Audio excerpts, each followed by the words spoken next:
হর হর মহাদেব। আজ 21শে ফেব্রুয়ারি, অমর ভাষা দিবস। আজকের দিনে 1952-তে বাংলা ভাষার জন্য প্রাণ দিয়েছিলেন কারা? সালাম বরকত রফিকুল বাংলাদেশে। সেই বাংলাদেশ আমাদের স্বাধীন বাংলাদেশ, তাই না? যে দেশটা ভারত থেকে টুকরো হয়ে গিয়েছিল শুধু ধর্মকে কেন্দ্র করে, ধর্মকেন্দ্রিক ভাগ হয়েছিল। ব্রিটিশরা কিন্তু ভাগ করে দেয়নি। যাই হোক, পূর্ব পাকিস্তানের লোকজন বাংলা ভাষা, রাষ্ট্রীয় ভাষা বাংলা রাখার জন্য পাকিস্তানের সাথে একটা লড়াই সংগ্রাম করেছিল ঢাকা বিশ্ববিদ্যালয়ের ছাত্র যারা সালাম বরকত রফিকুলরা। যাই হোক, তাই আজ বাংলাদেশের অবস্থানটা কি? আজকে দেখুন, বাংলা ভাষার যে ধারক বাহক যারা রয়েছেন, যদি বলা যেতে পারে, লালন গীতি, রবীন্দ্রনাথ, নজরুল, যাই বলুন না কেন, সেই সুস্থ সংস্কৃতি আজকে কিন্তু বাংলাদেশে নেই। আজকে ওপার বাংলার লোকেরা, বেশিরভাগ লোকেরা, তারা কিন্তু বাংলা ভাষাটাকে ব্যবহার করছে না। বাংলা ভাষাটাকে তাদের সম্মান দেওয়া, তার মানেটা কি? বাংলার সংস্কৃতিকে মেনে নেওয়া। আজ বসন্ত উৎসব নিষিদ্ধ বাংলাদেশে। আজ যদি আপনি দেখুন বাংলাদেশে গিয়ে, সেখানে লালনের কিন্তু কোনো গান বাজনা কিচ্ছু হয় না। লালনের গান বাজনার অনুষ্ঠানে সেখানে নিষিদ্ধ করে দিয়েছে কারা? ওইখানকার মৌলবাদীরা। মৌলবাদী কারা? মৌলবাদী কিন্তু ইসলাম ধর্মাবলম্বী, তাই তো বলা হচ্ছে। তাহলে যদি বলা যায়, সারা দেশ কেন গর্জে উঠছে না? আজকে আমরা এপার বাংলার লোকেরা ভাষা দিবস হিসাবে পালন করছি 21শে ফেব্রুয়ারিটাকে।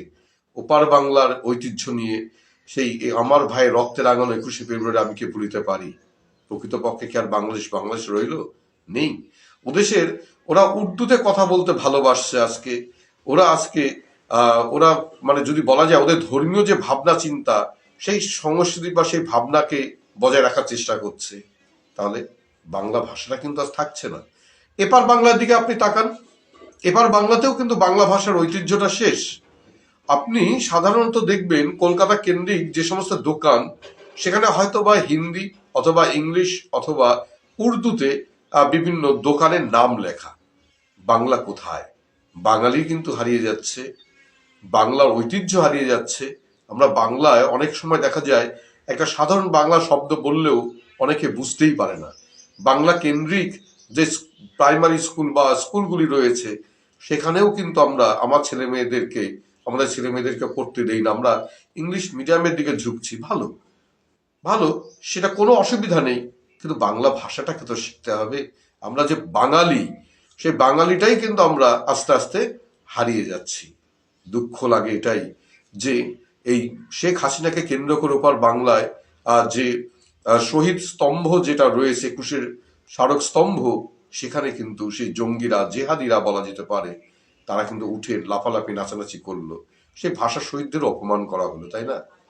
যাই হোক, বাঙালি বেঁচে থাকুক, বাংলা বেঁচে থাকুক, এই কামনাই করি। ভালো থাকবেন। হর হর মহাদেব। अगर इस वीडियो में आपको कुछ भी अच्छा लगा है तो इस वीडियो को लाइक कीजिए, मेरे चैनल को सब्सक्राइब कीजिए और इस पर एक प्यारा सा कमेंट कर दीजिए और इस वीडियो को अपने दोस्तों के बीच शेयर करना बिल्कुल मत भूलिएगा। Thank you.